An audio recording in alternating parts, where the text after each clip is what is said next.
తెలంగాణలో సంచలనం రేపిన యువతిపై 139 మంది అత్యాచార కేసులో రోజుకో ట్విస్ట్ వెలుగులోకి వస్తుంది. ఈ కేసులో ఆరోపణలు ఎదుర్కొంటున్న ప్రముఖులను విచారించేందుకు పోలీసులు సన్నాహాలు చేస్తున్నారు. బాధితురాలు వెల్లడించిన వివరాల ఆధారంగా ఈ కేసు దర్యాప్తు చేస్తున్న పోలీసులకు రోజుకో కొత్త విషయం తెలుస్తుంది. మరోవైపు ఈ కేసు నిందితులను $బాయ్ పేరుతో ఓ వ్యక్తి బ్లాక్మెయిల్ చేసినట్లు తాజాగా వెలుగులోకి వచ్చింది. పోలీసుల దర్యాప్తులో $బాయ్ అనే వ్యక్తి బెదిరింపులు బయటికి రావడం ఇప్పుడు సంచలనంగా మారింది. ఈ ఘటనపై ఇప్పటికే స్పందించిన యాంకర్ ప్రదీప్ తీవ్ర భావోద్వేగానికి గురయ్యారు. ఈ కేసుకు తనకు ఎలాంటి సంబంధం లేదని వాపోయారు. సోషల్ మీడియాలో తనపై జరుగుతున్న ప్రచారం ఎంతోగానో బాధించిందన్నారు. దీనిపై తాను న్యాయ పోరాటం చేస్తానని స్పష్టం చేశారు. రోజుకో ట్విస్టులు లేవనెస్తున్న ఈ తరుణంలో ఇదంతా నిజమేనా లేక ఈ కేసును తప్పుదోవ పట్టిస్తున్నారా అనే అంశంపై పోలీసులు దృష్టి సారిస్తున్నారు.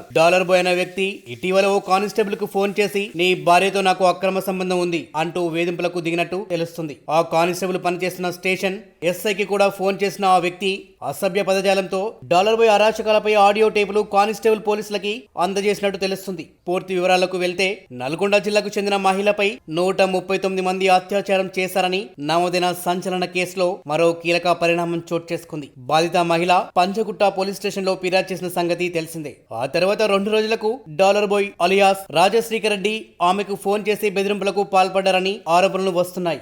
ఈ విషయంపై ఓ వార్తా ఛానల్ కథనాలను ప్రసారం చేసింది. అయితే 139 మంది రేప్ కేసులో కీలకంగా మారిన రాజశేఖర్ రెడ్డి అలియాస్ $బాయ్ లీలలు ఒక్కొక్కటి బయటపడుతున్నాయి. 2018లో ఉద్యోగం కోసం వచ్చిన యువతిని ట్రాప్ చేసి $బాయ్ ఒరిజినల్ సర్టిఫికెట్స్ తన దగ్గర పెట్టుకుని బెదిరించి పెళ్లి చేసుకున్నాడు. అనంతపురంకు చెందిన ఈ యువతిని ప్రేమ పేరుతో మోసం చేసి $బాయ్ ని పెళ్లి చేసుకున్నాడు. పెళ్లైన తర్వాత $బాయ్ విశ్వరూపం తెలిసిన సదరు యువతి షాక్ కు గురైంది. మానసికంగా శారీరకంగా వేధిస్తూ సైకో ఆనందం పొందిన $బాయ్ డబ్బులు బంగారం తేవాలంటూ చిత్రహింసలకు గురి చేశాడు. తనని విడిచి వెళ్లిపోతే ఒరిజినల్ సర్టిఫికెట్లు ఇవ్వనని ఆ యువతితో బెదిరింపులకు దిగాడు. దీంతో ప్రేమ పేరుతో పెళ్లి చేసుకుని చిత్రహింసలకు గురి చేస్తున్నాడని సిసిఎస్ పోలీస్ స్టేషన్ లో $బాయ్ భార్య ఫిర్యాదు చేసింది. $బాయ్ అలియాస్ రాజశేఖర్ రెడ్డి కోసం పోలీసులు వెతుకుతున్నారు. ఈ క్రమంలోనే పోలీసులు $బాయ్ నిర్వహిస్తున్న ఓ స్వచ్ఛంద సంస్థ సీజ్ చేశారు.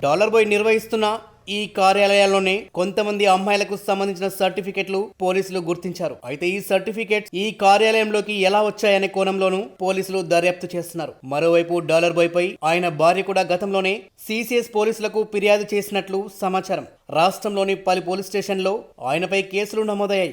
$బాయ్ గురించి పోలీసుల దర్యాప్తులో సంచలన విషయాలు వెలుగు చూస్తున్నట్టుగా సమాచారం. ఇక ఇందులో ఎవరెవరి హస్తం ఉందో బయటపడాల్సి ఉంది. ఎన్నో మలుపులు తిరుగుతున్న ఈ కేసు పోలీసులకు సవాల్గా మారింది. ఈ వీడియో కనుక మీకు నచ్చినట్లయితే లైక్ చేయండి, షేర్ చేయండి, మీ యొక్క అభిప్రాయాన్ని కామెంట్ రూపంలో తెలపండి. మరిన్ని లేటెస్ట్ అప్డేట్స్ కోసం మా ఈ ఛానల్ని సబ్స్క్రైబ్ చేసుకోండి. కింద ఉన్న బెల్ ఐకాన్ని క్లిక్ చేయండి.